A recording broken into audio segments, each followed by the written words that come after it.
এক ব্যক্তি একাধিক গণমাধ্যমের মালিক হতে পারবে না এমনটি উল্লেখ করে প্রধান উপদেষ্টার কাছে সুপারিশ জমা দিয়েছে গণমাধ্যম সংস্কার কমিশন। এতে ২০টি বিষয়ের উপর আলোকপাত করা হয়েছে। সাংবাদিকদের নিরাপত্তা নিশ্চিতে আইন তৈরি এবং নতুনদেরকে নবম গ্রেডে বেতন দেওয়ার সুপারিশ করেছে গণমাধ্যম সংস্কার কমিশন। ওয়ালটন আবারও মিলিনিয়ার অফারে ওয়ালটন ফ্রিজ কিনে আপনিও হয়ে যেতে পারেন মিলিয়নিয়ার। রাষ্ট্রের চতুর্থ স্তম্ভ গণমাধ্যম, এটি সংস্কারের লক্ষ্যে কমিশন গঠন করে ডক্টর ইউনূসের নেতৃত্বাধীন অন্তর্বর্তী সরকার। প্রতিবেদন তৈরির জন্য কমিশনকে ৩১ মার্চ পর্যন্ত সময় দেওয়া হয়। অবশ্য ৯ দিন আগেই শনিবার প্রধান উপদেষ্টার কাছে তার সরকারি বাসভবনে সুপারিশ জমা দেন কমিশনের সদস্যরা। এতে গণমাধ্যমকে পাবলিক লিমিটেড কোম্পানি করা, ন্যূনতম বেতন কাঠামো নির্ধারণ, সাংবাদিকদের নিরাপত্তা এবং সরকারি বিজ্ঞাপনে অনিয়ম দূর করার সুপারিশ রয়েছে।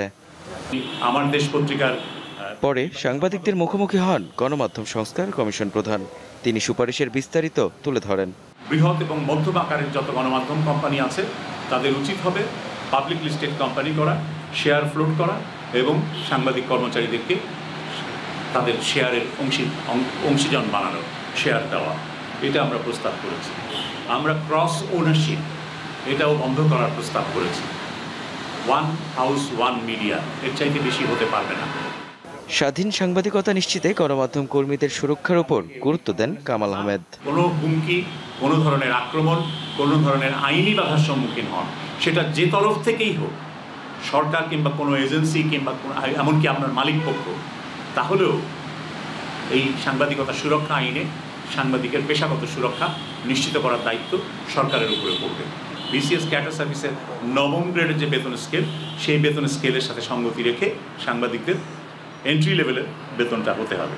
সারা দেশেই এটা হতে হবে। এবং ঢাকায় যেহেতু ব্যয়, জীবনযাত্রার ব্যয় বেশি, সুতরাং ঢাকায় ঢাকা ভাতা একটা যোগ করতে হবে। তিনি জানান, গণমাধ্যমকে দলীয় ও সরকারের প্রভাবমুক্ত রাখার সুপারিশ করেছে কমিশন। মালিকরা নেতৃত্বে, নিউজরুমের নেতৃত্বে পরিবর্তন এনেছেন, সম্পাদকীয় নেতৃত্বে পরিবর্তন এনেছেন। কারণ তারা চাইছেন যে যারা ক্ষমতায় আসতে পারে বা যারা যেই ক্ষমতা, যেই রাজনৈতিক শক্তির উত্থান ঘটছে বলে মনে হচ্ছে, তাদের সাথে এক ধরনের লিয়াজও করা দরকার। বাস্তবায়নযোগ্য সুপারিশগুলো অনতিবিলম্বে কার্যকরের আশ্বাস দিয়েছে প্রধান উপদেষ্টা, জানালেন তার প্রেস সচিব। দ্রুত কি আসল করণীয় করতে হবে সেটার ব্যাপারে তাড়াতাড়ি জানাতে, এবং সেই আলোকে আমরা আশা করছি যে খুব দ্রুত কিছু রিফর্ম, খুব আসল রিফর্ম এই গভর্নমেন্ট ইনিশিয়েট করতে পারবে। তো এই মিডিয়া, গণমাধ্যম, মেহেদী হাসান, দীপ্ত সংবাদ, ঢাকা।